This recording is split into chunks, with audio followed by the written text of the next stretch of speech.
Welcome to Business Edge. Many thanks for joining us. I'm Esther Awoni. On the show today, we'll focus on the revenue mobilization challenges and efforts of both Nigeria and Ghana as both countries continue to see a rise in the cost of living. For Nigeria, the IMF says per capita growth has stalled as inadequate revenues continue to limit fiscal options, while in Ghana, new taxes and levies is the government's strategy, but there has been a pushback from Ghanaians. We're also checking on the markets today to see where investors are in terms of their trading strategy. That's what we have on the show for you today. But let's just get right started with the market. Nigeria's local bourse is back in the green, with the all-share index rising 183.95 points. Well, that was on Monday. Now, this jump translates to 101 billion naira gain for investors and a 0.18% increase in market capitalization. Tech stocks were the star performers, with NCR, Omatech, and Charms leading the rally. Now, let's take a look at the numbers now, starting with the all-share index. Well, that was up yesterday. If we could just get the all-share index back on the screen. All-share index in positive territory. We also had top, well, there it is, up 0.86% at just over 101,000 points. Let's go over to the market capitalization. Up by 0.86% also, but standing at just over 55 trillion. Now, let's move on to the top gainers for yesterday's session. A mixed bag there, but seeing NCR leading the pack, up 10%. Chams, Royal Exchange, Sooner Assurances, and TIP, excuse me, also on the top gainers list. Let's quickly move over to the top losers lists. For yesterday, Infinity, John Holt, PZ, May and Baker, all down under 10%. Each Deep Capital down 7.1%. Let's go over now to the sectoral performance. Let's see have a broader look of how the market performed yesterday. Financial services, or rather banking index down just under 10%. Insurance sector still standing strong at over 2%. Oil and gas back in the green, up 0.15%. Consumer goods and industrial goods are still down in negative territory. Still some profit taking there. Well, that's a snapshot of trading at the market yesterday. We'll take a quick break and I'll be right back with our first conversation. Join us again.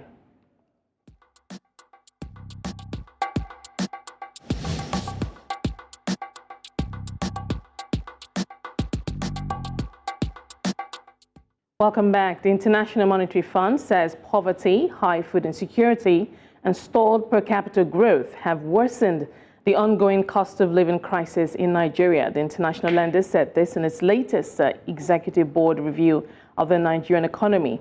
According to the report, low revenue collection has hampered the provision of services and public investment also. Joining me from London, the United Kingdom, for more on this is Gospel Obele. He's a chief economist at Streetnomics.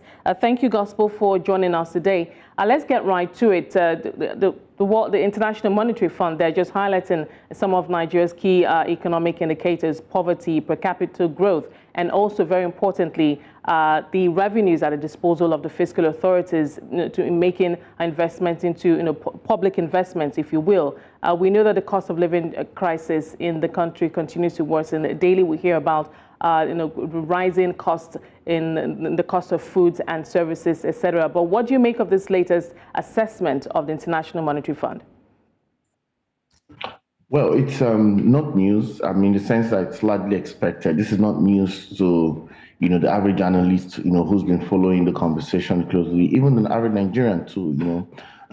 It's just that you now have some more technical arguments put in place, sort of to reinforce the IMF position when it comes to what recommendations should be taken into consideration. So the Nigerian economy, of course, is very much strained right now, with the way things are evolving, looking at the exchange, looking at inflation, looking at interest rates, looking at the recent policies by the monetary policies institution, rather central bank in the sense, and how the fiscal authorities have also managed the economy since its inauguration last year. So it's not news, it's safe to say. In my own understanding, the arguments are to reinforce its position, to fully take out subsidy when it comes to the electricals and fuel subsidy as well.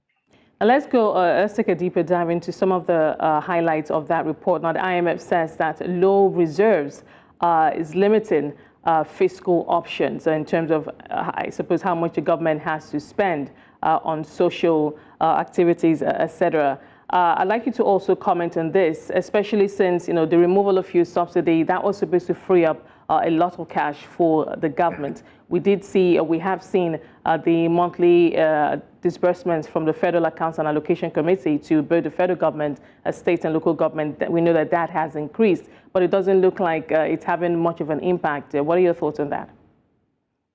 Yeah, well, there's also a lag dimension to these things. The fact that subsidy has been quote unquote removed in the public may not necessarily mean that it's been all executed within the across the value chain. So that would mean that there's still pending payments, there's still lots of transactional engagement. It's going to take time to completely, phase that engagement out. They're still pending payments amount. The exchange rate is also not helping. So you still have that lag, reinforcement of how these dynamics impact on the complete removal of the subsidy. That is if the full subsidy has truly been removed completely. So that's one argument. The second argument is also to reinforce the fact that yes, reserves are low, and that's because we're not mobilizing revenue enough. And when it comes to mobilizing revenue, the conventional thematic will be for us to sort of increase, the rates, the VAT rates, and all of these things. But then again, there's an argument to look into, expanding the tax net and sort of encouraging more compliance from Nigerians, and if you do that vis-a-vis, reducing or cutting fiscal waste, there's going to be a lot more, breathing space, as it were. Right. And also, Now, the government is obviously under pressure to raise more revenue. If we take the value-added tax, for instance, at 7.5%, the regional average is about 15%. Now, obviously, there's an argument, especially at a time like this, where the government is facing low revenue sources, to increase that. But also, on the other side, there's also the argument that inflation is on the high side, and spending capacity of Nigerians has significantly reduced, and inflation, so all of this at the same time as happening simultaneously, inflation increasing, cost of food, staples increasing, government needs no more revenue, and is looking to the traditional sources, raising taxes. We've heard the Federal Inland Revenue Service say it has a 19 trillion naira target for this year. We know that obviously that is going to come into taxing the citizens. Yes, you make a good argument for increasing the tax net, but when you look at the tax to GDP ratio, still around 10%. The regional average is way higher. How should the fiscal authorities strike that balance between not overtaxing the citizens and ensuring that perhaps through the use of technology they can sustainably expand the tax net to get additional revenues? Yes. So again, the major reasons, from a survey that was rolled out, we realized that more Nigerians and Nigerian businesses are willing to pay taxes if there's some form of accountability and transparency of how their monies are used. And that has always been the problem. The challenge has not really been unwillingness to pay. The challenge has been there is no motivation to comply. So they're two completely different things. And I would want to suggest you need to deal with that motivation to comply rather than setting targets and enforcing targets further down, or you're trying to increase the rates, like VAT rate, like you mentioned earlier on, and you already know that businesses and Nigerians are already at a squeeze when it comes to the cost of living and the cost of doing business. So that route of raising rates, in as much as it's a very valid conversation, I don't think it's a sustainable route, because you're likely going to push more institutions towards what we term as, in fact, both tax evasion and tax avoidance, as you want to think about it. And we've seen that as well in recent data to show that more SMEs in Nigeria are increasingly seeking to go informal, to reduce, having to reduce exposure to regulatory radar as a result of the cost of living crisis or the cost of doing business. So you find out that businesses are not getting support that they need in these harsh times, and increasing the taxes they pay would sort of be counterproductive when it comes to empowering jobs, doing business, and also scaling real sector growth. So the catch for me will be to how do you expand the net and get more people or encourage and motivate more people to pay. That's actually what I think will make sense in the short term. And when it comes to as well, building some sustainability path, in terms of government revenue and mobilization. On the other side of, how do we deal with this revenue menace in the short term? You have a lot of non-oil sector focused businesses who are currently exporting. So the goal will be what are incentives to encourage more exports or the growth of the services sector, and how do you monetize the growth of the services sector? Services sector holds currently about 52 to 56% of the Nigerian economy, but we don't have a national services policy that would sort of encourage investment and facilitate foreign exchange receipts for the sector. No strategic headline policy game in that space, especially when you think of connecting to the ESFTA and to global markets now, where due to geopolitical tensions, nations are now looking to outsource services, outsource manufacturing to nations that are relatively on the advantage, especially when it comes to talent and when it comes to human resource, which is what Nigerian has to a very large extent, entrepreneurial talent, as the case may be. So there are lots of low-hanging fruits on the table when it comes to the non-oil sector services and engaging markets block, as well as to motivating, tax compliance, than having to shrink all the balls within the oil and gas sector and shrink all the conversation within, having to grow tax rates and all that. I don't think that's sustainable, and I don't think that is big thinking when it comes to dealing with a very, very huge problem that we are faced with. And that's why almost every 3 to 6 months, IMF always comes back with the same verdict. Take out subsidies, it's eating deep into your revenue. Your debt servicing ratio is really on the very high. These narrative by the IMF have been on the constant for decades now. All right, that's to tell us that it's just a narrative to reinforce what the arguments or recommendations are for the Nigerian economy. But however, we can look inwards into more context-focused driven solutions, like I mentioned initially, to find a more sustainable approach towards revenue mobilization, right, as well as balancing out when it comes to ease of doing business and cost of living. Right, absolutely. You make some very good points there. But there is a bigger concern around the most vulnerable in the country, those who are said to be living with multidimensional poverty. And it's also quite disturbing when one sees the numbers and, and faces a stark reality that even more Nigerians are falling below the poverty line, creating an even bigger challenge for the government. And the IMF did suggest in its report to the government to make direct disbursements. Now, this has been controversial. We know the previous administration did do that, and it's always been controversial because it's always thrown up issues around transparency, and all of that, etc. But what are your thoughts? Is that a good way to go, perhaps as a stopgap measure in the short term to stop the bleed, stop the hemorrhaging, as it were, and address those who are having it the hardest?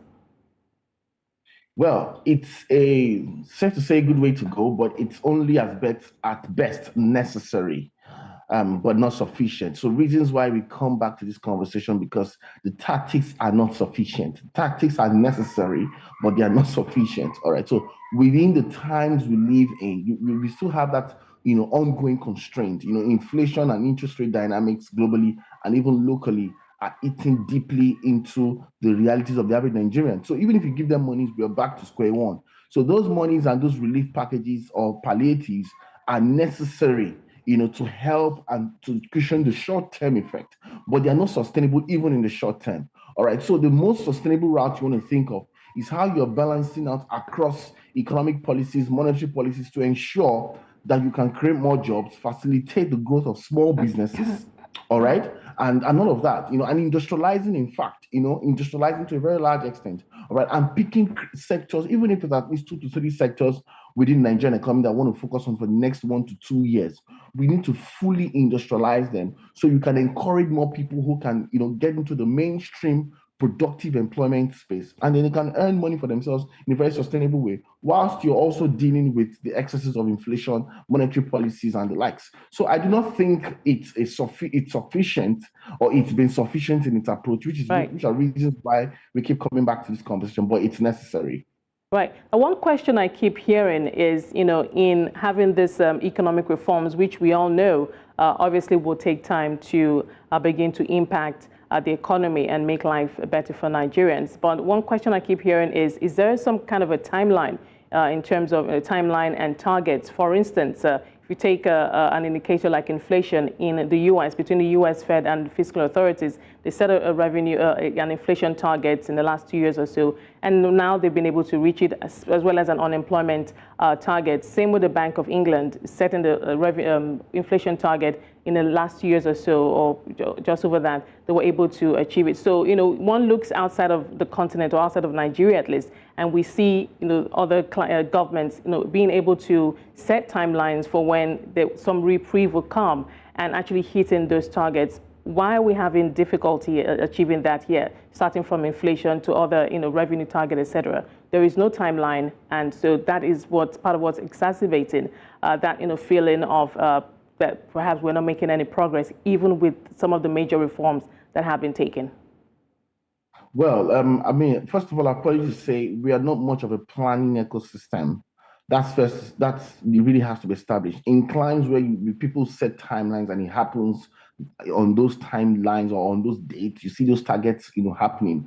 You look at it closely. There are people who work with data, evidence, they understand the ecosystem well enough and they plan. We are not much, that doesn't happen to a very large extent in many African economies, including Nigeria. So first to say, we're not a planning people, and every time we plan, we're always overly optimistic, or we are beyond reality. We don't plan with data, and we don't forecast intelligently, all right, in context of the planning. Even if we do that, we're not very disciplined within the dynamics of what we've planned, as well as taking into correspondence or into cognizance the evolving reality of the day, because the evolving reality of the day would influence, that your ability to achieve those goals and objectives. We also set goals and objectives as a people, if you look at it very closely, even as individuals, compared to as a nation. So all of these softer but very intricate elements have to come to play first and foremost, and then galvanizing all the stakeholders in a very realistic way that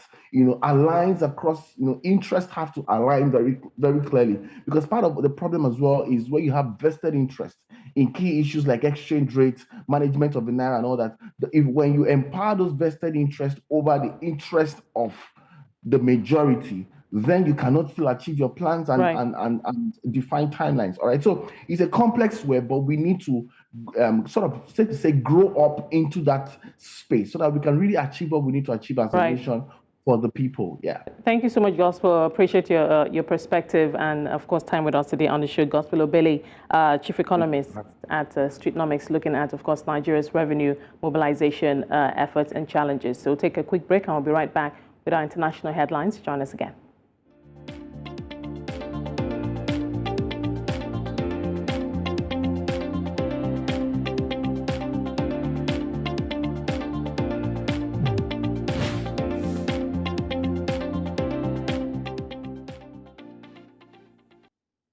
British pay growth has slowed to its lowest pace in over a year at the end of 2023, according to official data published today. However, the slowdown was not as severe as analysts had predicted, and the country's jobless rate unexpectedly decreased. Analysts noted that the data indicated that the labor market was still generating inflationary pressure, suggesting that the Bank of England may not move quickly to cut interest rates. Following the release of the labor market data, the pound strengthened against the US dollar and the euro, and investors reduced their expectations of the BOE rate cuts in 2024. Wages, excluding bonuses, grew 6.2% in the last 3 months of last year compared to the same period the previous year, while pay growth, including bonuses, slowed to 5.8%. The Bank of England is closely monitoring pay growth to assess inflationary pressures in the economy and determine the possibility of interest rate cuts. And India has made significant strides in narrowing the gap with China in the MSCI's Global Standard Index, which monitors emerging market stocks for investors. In the latest revision, the MSCI increased India's weightage in the index to a record high of 18.2%, potentially attracting inflows of around $1.2 billion. On the other hand, China's weight in the index decreased to 25.4% from 26.6% a year ago. Now, this convergence in weights between Indian and Chinese stocks has been gaining momentum since August 2020, when China's weightage was 5 times that of India's. The revisions by the MSCI will take effect at the end of February, with Indian shares already accounting for 17.9% of the index before the review. The gain for India can be attributed to a sustained rally in equities and a relatively weaker performance of other emerging markets, especially China. Elsewhere, following a long holiday weekend, Japan's Nikkei share average reached a fresh 34 high on Tuesday, supported by tech-related shares and strong corporate earnings. The Nikkei rose 2.89% to 37,963.97 points, its highest level since January 1990, briefly surpassing the 38,000-point mark. The broader topics also climbed, rising 2.12%. Tokyo Electron Limited, a major player in the chip sector, was the best performer of the day with a gain of 13.3%.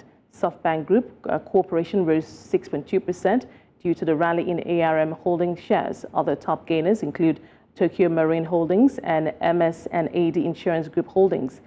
Japanese stocks were boosted by strong performance on Wall Street and a weakened yen, which benefits exporters. Out of the 225 constituents on the Nikkei index, 196 experienced gains while 26 declined. The upcoming U.S. Consumer Price Index report will be closely watched, as it may impact the yen and potentially disrupt the rally in the Nikkei.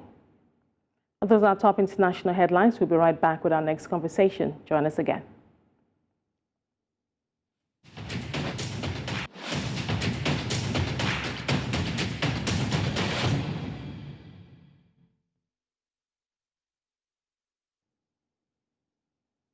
Welcome back.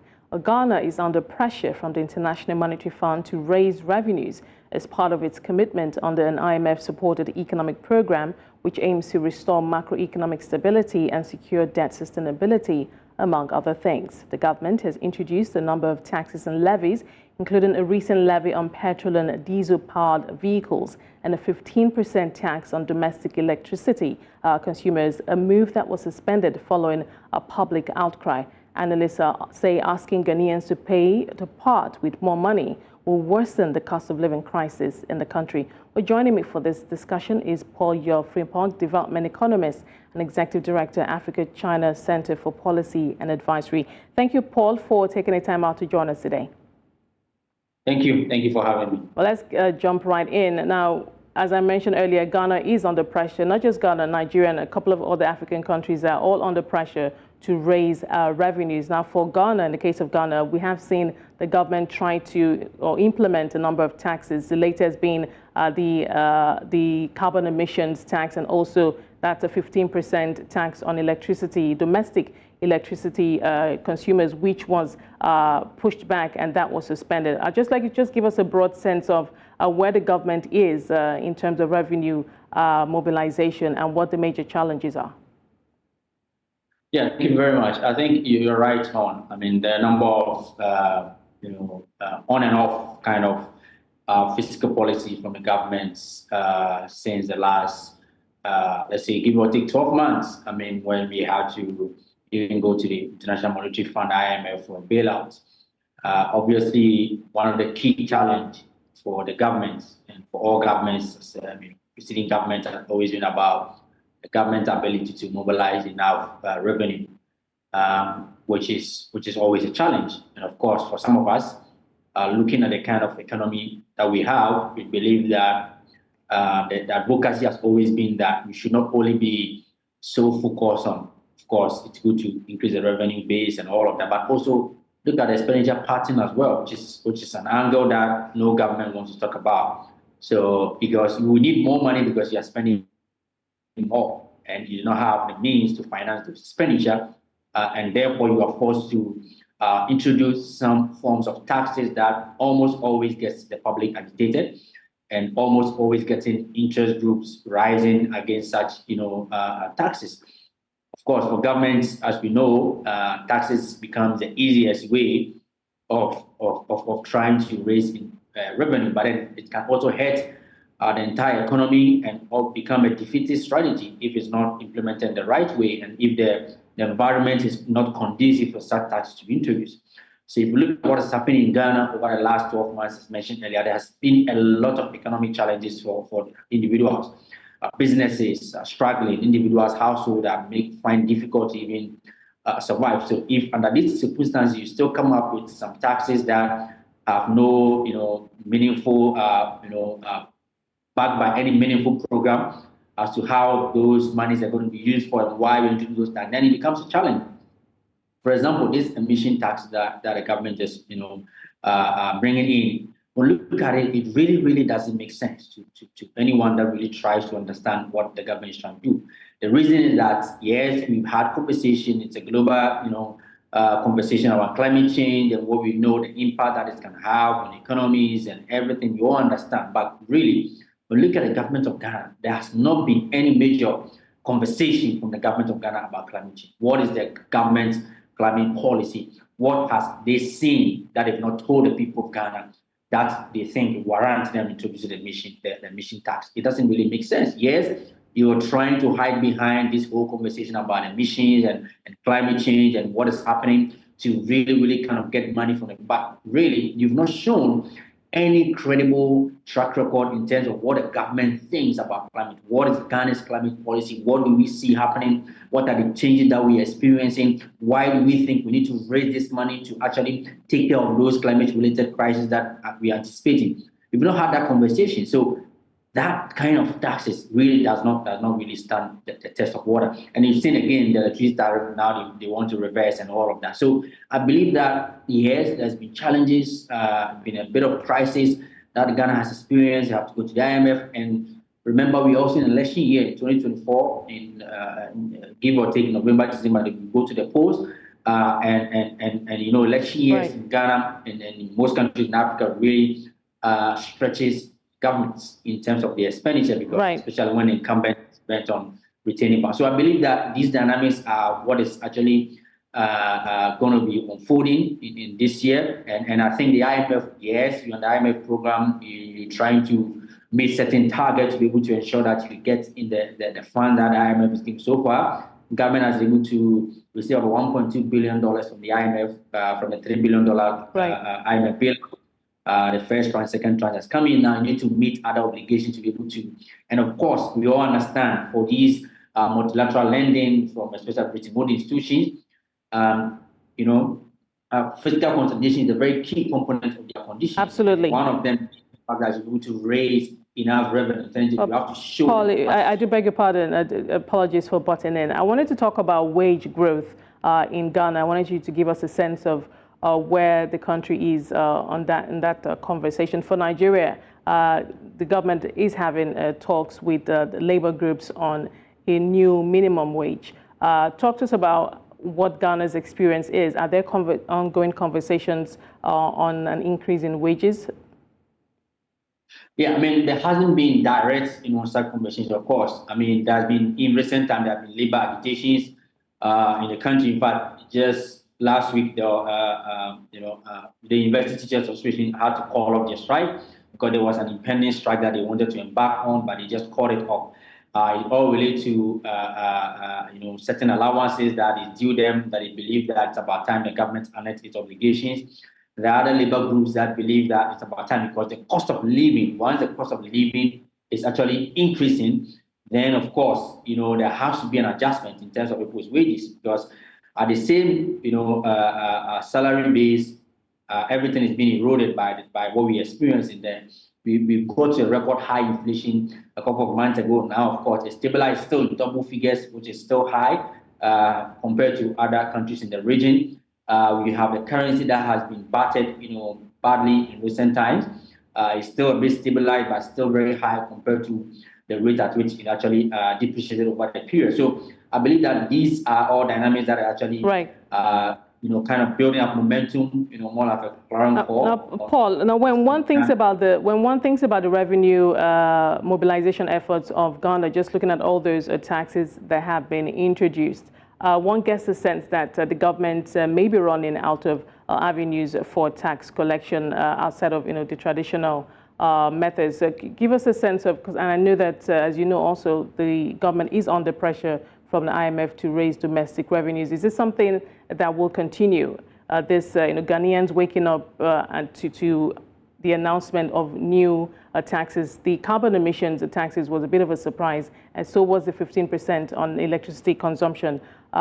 Is this something that you foresee will continue to happen?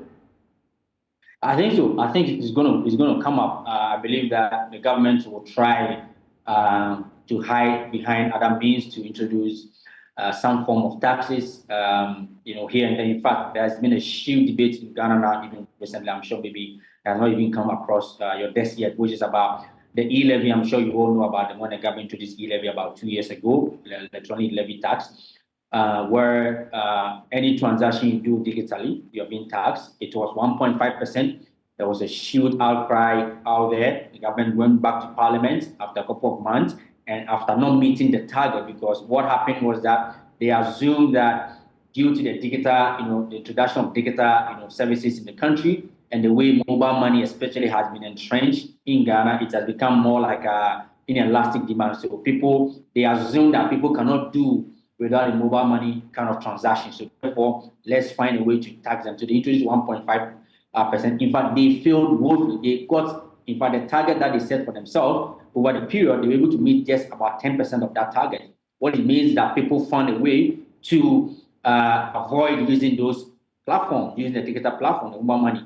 So therefore, they lost. And they had to go back to Parliament to actually reduce 1%. Now, there has been new angles where some exemptions were given even under the e-levy policy, where when you are moving, let's say, funds from your own bank account to your mobile wallet, there shouldn't be any charge, because it's your own money. You're moving money from your wallet to your mobile money, from your bank wallet to your mobile wallet. There shouldn't be any charge. But now there's a new wave of tax that has been introduced that, in fact, this was not even brought to the public domain. You have to take the vigilance of some citizens, that reporters and media that has generated a lot of conversation. As we speak now, nobody has taken the responsibility for that. The telcos are saying, well, it's by the government. The government are saying they have to have more conversation with the telcos as to how that actually happens. So really, there's a way. And this money has been collected every night, even as we speak now. Anybody's making transaction online when this was exempted, when the policy was rolled out, now it's not been exempted. So I'm sure we're going to be seeing